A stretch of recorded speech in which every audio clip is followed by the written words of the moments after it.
Hello, I am Mr. Snapper. And I'm Red Snapper. Welcome to Project Nutmeg!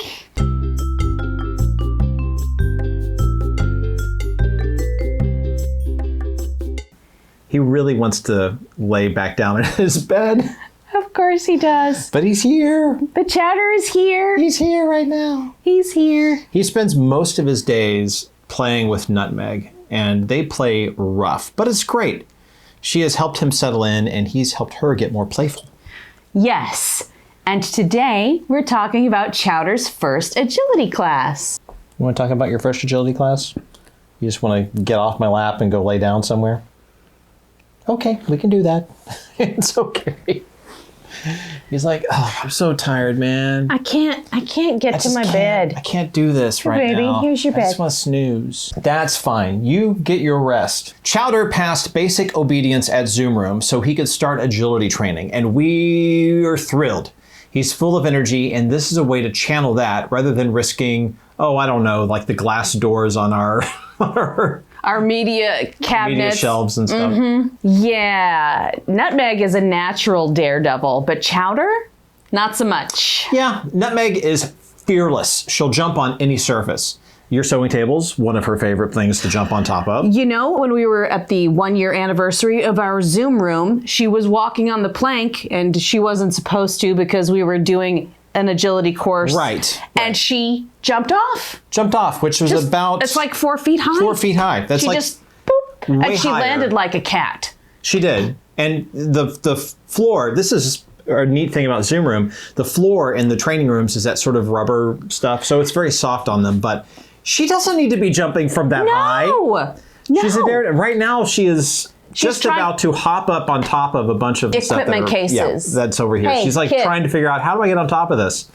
She is a daredevil. Chowder, on the other hand, way more hesitant about those things. She'll hop on anything, whether it's part of the agility course or not, whether we tell her to do it or not. Chowder, on the other hand, is more cautious. I don't think it's the heights that bother him. I think it's unfamiliar surfaces. He's not a very trusting dog when it comes to that.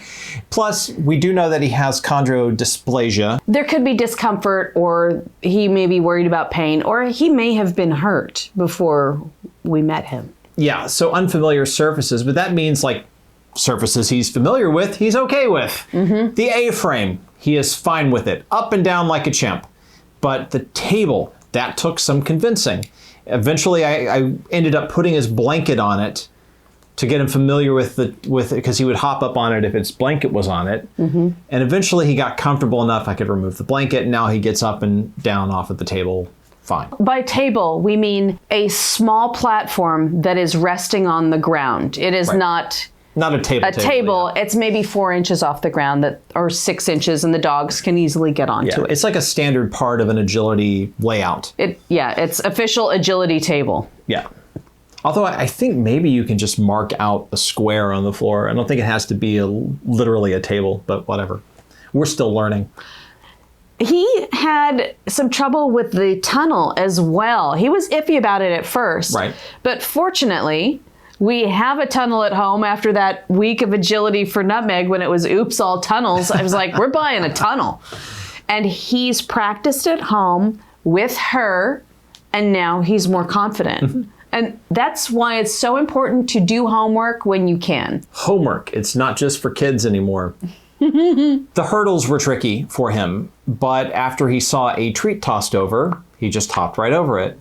Sometimes it's just a matter of showing him it's safe. And sometimes it's a matter of using his appetite to outweigh his fear. Exactly.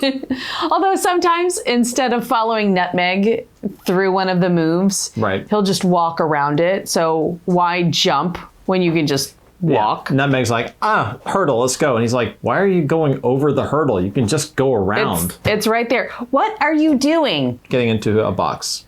Oh, okay. Yeah, she found her car seat. She found her old car seat. Like, what? But he's processing things, and you can see him figuring things out even if it takes a little extra time. He's come a long way, though. His life before us wasn't easy, so all of this is a big adjustment for him. But he's getting there. And he had a solid first class. We took him back for a private gym, which was basically free play on the agility equipment for Nutmeg and Chowder. First week was fine in agility, but really there are specific things he wouldn't do, like the plank, like walk it. And it felt like, why are we spending this time and money if he's really not there yet? And so I think the whole purpose of doing that private gym was to give him more time with the equipment so that when we take him to agility class, it's more productive. It's less spending every time just like, come on, let's go. Let's walk it. Let's walk it. And he doesn't do it. And the 2-for-1 special there, it was also an opportunity for us to have Nutmeg work on some things. Yeah. Because we got the private gym when she was in the middle of agility That's league. Right. So it gave her an opportunity to practice work a little bit out. Yeah. But it also gave him an opportunity to more at his own pace, trying to convince him, specifically it was the plank. That's what he was having the most difficulty with. Even when it was on the floor. Even when we took it, unhooked it and laid it on the floor, he did not want to get on that surface. So it was in that gym that we discovered that he'll respond to a squeak toy. Not every dog is motivated by the same thing. I mean, he really wants treats, but they're not exciting enough for some tasks. I think he knows he's going to get the treat eventually anyway. Oh, yeah, we'll feed him. We'll feed him. But he will stubbornly just sit sometimes and wait for the treat to come to him rather than coming to the treat. But the squeak toy, that he was like, oh, I got to get that. Yeah. He was willing to go on the low platform with that squeak toy as bait. In fact, he willingly went onto the low platform up the plank for the catwalk at the Halloween party. It was amazing. I counted that as his trick for the night. Yeah, without any, I thought I would need the toy, but I didn't need it. He just because they have at Zoom Room, they've got boxes of toys because that's part of obedience training, leave the toy alone, things like that. And they also have it for if you need to use a squeaky toy to get him to go through a tunnel or whatever. So there's a particular giraffe toy that he likes. And I thought, I'm going to have to go get that toy. But he went right up the plank before I could get to the box of toys. Yes. Amazing. All of the dogs had to do a trick. I thought of that as his trick for the night. I voted best trick for him for doing that because it was huge. It was. I mean, that was his thing other than being handsome. He's very handsome. That's Very not really handsome. a trick. That's just, it's a curse. Being so handsome. It's just a state of being. The whole 3-day, 3-week, 3-month rule for rescue dogs. He has hurdled the milestones. So now it's about helping him feel safe and settled in his new world. Yes. And giving him time with agility, he doesn't have to advance on any timeline. We're just here for him to have fun. He can build confidence and he can go at his own pace. He's not Nutmeg. He's not Nutmeg, and that's fine. He doesn't have to be. I think the jury's still out on whether or not he will be a performing dog because he doesn't hate people. He's not afraid of things. Where we live, there's year-round fireworks sometimes, and he doesn't respond to loud noises like Coca did fearfully. So he's a pretty chill little dude. Yes. So I think it's possible that he could be a performing dog at some point, but jury's still out on that. And he doesn't have to be. He doesn't have to be Nutmeg. He doesn't have to be Nutmeg. Nutmeg, who's super Dave Osborne over here. Nutmeg also, we can perform and pursue these opportunities as long as we both enjoy it. There's no reason to pursue something that makes her unhappy. So if he doesn't want to perform, that's okay. That's fine. We'll figure Totally out, we'll do other fun stuff with him. Exactly. Yeah. Exactly. So every time we go to class at Zoom Room, it takes about 3 hours out of our day. It is definitely commutes. An hour there, an hour for class, hour home, which, by the way, is, I think, a heck of an endorsement for Zoom Room. Yes, that we are willing to, I don't want to put on pants to go to an office to pay my mortgage. The fact that we are willing to go. Voluntarily. Yeah, we plan our days around this is the day that we're going. Doing it, driving back. Yeah.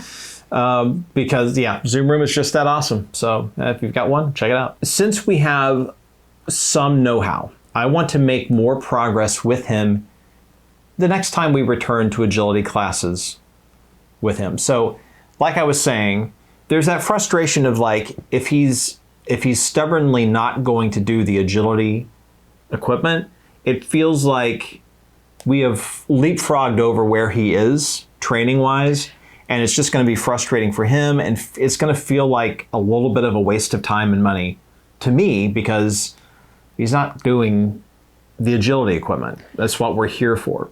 So yeah, we want to work with him at home with the equipment that we have and get him up to that point so that when we take him into agility class, it's productive. And no matter what, there's still going to be learning. Yeah. There's going to be awkwardness. You have to go through some awkward things in order to grow. Sure. Absolutely. But I really do mean like when we were in agility class, because you trade off, it's you go, you have like maybe 5 minutes or so, and then you go out, and then the next dog owner goes in with their dog and they do their thing, and you go in rotation like that. So you only have like a few minutes really each time to do like, okay, this time this is beginning agility, so it's like you're going to go over a hurdle, over the A-frame, over another hurdle, and back to the table, right? Or you're going to go over a hurdle, go through a tunnel, and jump through the hoop and back to the table. So it's like a little circuit each time of 3 things. We like talked about this in Nutmeg's basic agility earlier video, which we can link to for you. So this is a situation where like, okay, it's our turn. We have our like 5 minutes or so with the agility equipment. Let's go. And spending that entire 5 minutes like, come on, do the first thing, and never really doing the first thing. So it's kind of like, why are we even here? So it is frustrating. It doesn't feel like it's productive.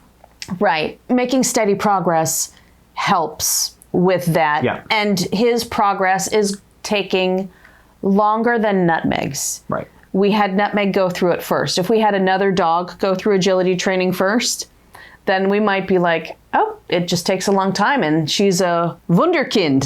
She is. I mean, she is. She is. She is a daredevil. She is. But I totally understand feeling like the investment, the 3 hours, the money, when he isn't ready to even try to do some of the things. Yeah. That behavior will be cultivated over time, but we want to be successful. Exactly. And we don't want him to hate going. Oh, God, no.